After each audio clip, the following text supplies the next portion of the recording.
Hello everyone, সবাইকে আবার স্বাগতম। আজকে ইয়ংইন কোরিয়ান ফোক ভিলেজের দ্বিতীয় পর্বে আছি। তো আজকে আমরা এক্সপ্লোর করব কোরিয়ান ট্রেডিশনাল ঘরবাড়ি। এর আগে যেমনটা বলেছিলাম, এই জায়গাটা হচ্ছে একটা লিভিং মিউজিয়াম। এখানে কোরিয়ার বিভিন্ন অঞ্চলের ঘরবাড়ি কেমন হয় তার একটা সংস্করণ তৈরি করা আছে।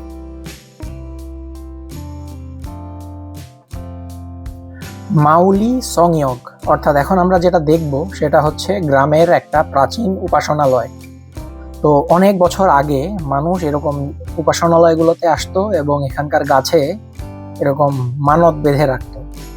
এখানে যেমনটা দেখছেন, একটা পাতলা কাগজ বেঁধে রাখা আছে গাছের সাথে। তো মানুষ মানত করে গাছের সাথে কাগজ এভাবে বেঁধে রাখতো। এখানে মানুষ সুস্বাস্থ্য, ভালো ফসল, এই সমস্ত যা মনের প্রার্থনা সেগুলো রেখে রাখতো। এখানে যেটা লেখা আছে সেটা হচ্ছে কিওয়া, অর্থাৎ কোরিয়ান ট্রেডিশনাল রুফ টাইলস। তো ঘরের ছাদ বিভিন্ন অঞ্চলে বিভিন্ন সময়ে কোরিয়াতে কেমন ছিল সেটারই একটা সংস্করণ।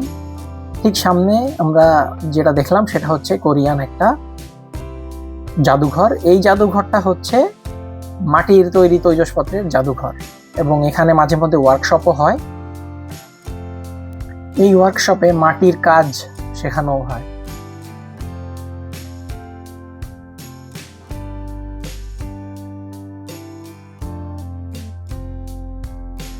এখন যে ঘরটা আমরা দেখতে যাচ্ছি সেটা হলো লেট জুসন ডাইনেস্টির একটা ঘর। আর এই যে জারগুলো দেখছেন এগুলো হলো কিমচি জার।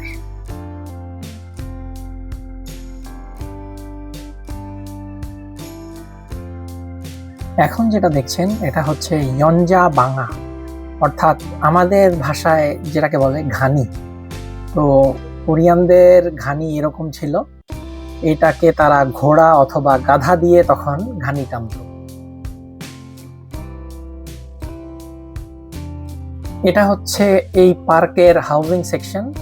এই সেকশনটাতে কোরিয়ার বিভিন্ন অঞ্চল, উত্তর, দক্ষিণ, পূর্ব, পশ্চিমাঞ্চলে বিভিন্ন জায়গায় ঘরবাড়ি কেমন ছিল তার রেপ্লিকা তৈরি করা আছে এবং এই জায়গাটা শুটিং স্পট হিসাবে ব্যবহার করা হয়।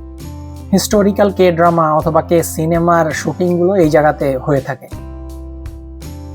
যেহেতু এখানে প্রচুর ঠান্ডা পড়ে, তো ঠান্ডার ঘর কেমন হয়, গরম ঘর কেমন হয়, সেগুলো স্পেসিফিক ডিটেইলের সাথে এখানে তৈরি করা আছে। আর এখন যেটা দেখছেন এটা হচ্ছে কোরিয়ান তাঁত। তো কাপড় কিভাবে হাতে বোনা হতো ঘরে ঘরে সেটারও একটা দৃশ্য আপনারা দেখতে পাচ্ছেন।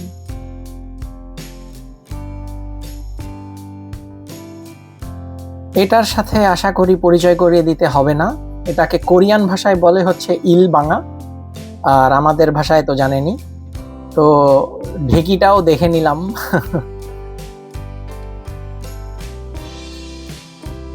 এখানে চারপাশটা দেখতে দেখতে বসে ভাবছিলাম যে এখানে একটা আলাদা অঞ্চল বানিয়ে তাদের ইতিহাস, ঐতিহ্য এবং তাদের সেই সময়কার যে ঘরবাড়ি, সেই কালচারটাকে কিভাবে এরা এখানে প্রিজার্ভ করে রেখেছে।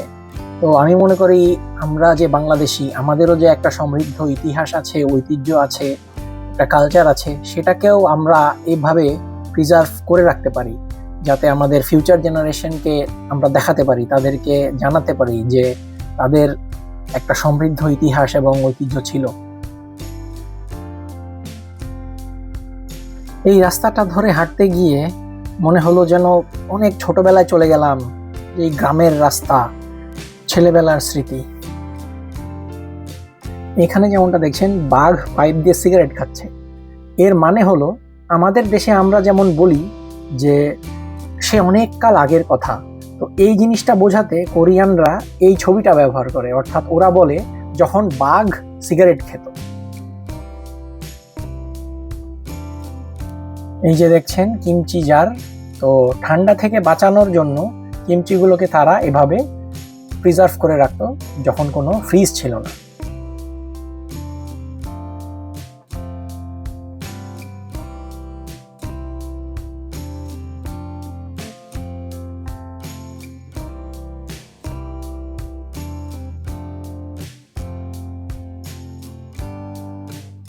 পুরাতন বাড়িঘরে ব্যবহৃত নানাবিধ জিনিসপত্রের একটা কালেকশন।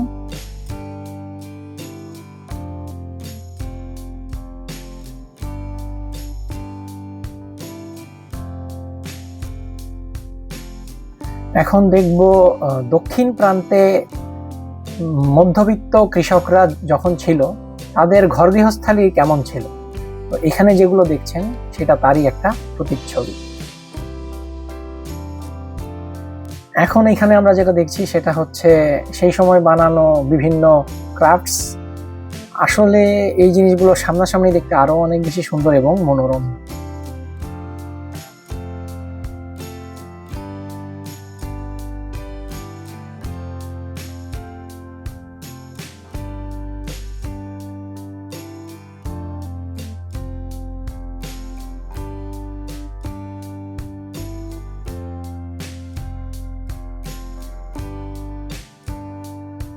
এরপর আমরা দেখলাম এই জায়গার অন্যতম আর একটা মূল আকর্ষণ এই লাইভ পারফরমেন্স।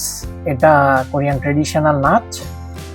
তারপর কিছু দূর সামনে এগুতেই এই জায়গা যেখানে মানুষ নিজেদেরকে স্মরণীয় করে রাখার জন্য তাদের চিহ্ন রেখে গেছে। And this is the moon. It's called moonlight night. আর এই পুরো পার্কটার শেষের পার্টে এই থিম পার্ক। এখানে কিছু ক্যাফে আছে এবং এই জায়গাটা খুব সুন্দর করে আধুনিক ডিজাইনে সাজানো হয়েছে, যেখানে আজকালকার কে পপ, কে ড্যান্স এই সমস্ত আধুনিক অনুষ্ঠানগুলো আয়োজন হয়। আধুনিক কে ড্রামার শুটিংগুলো এই সাইডটাতে হয়ে থাকে। আর এর আরেক পাশে রয়েছে কিডস কর্নার, যেটা প্রথম পর্বে দেখিয়েছি। তো আজকে এই ছিল। সবাই ভালো থাকবেন। খোদা হাফেজ।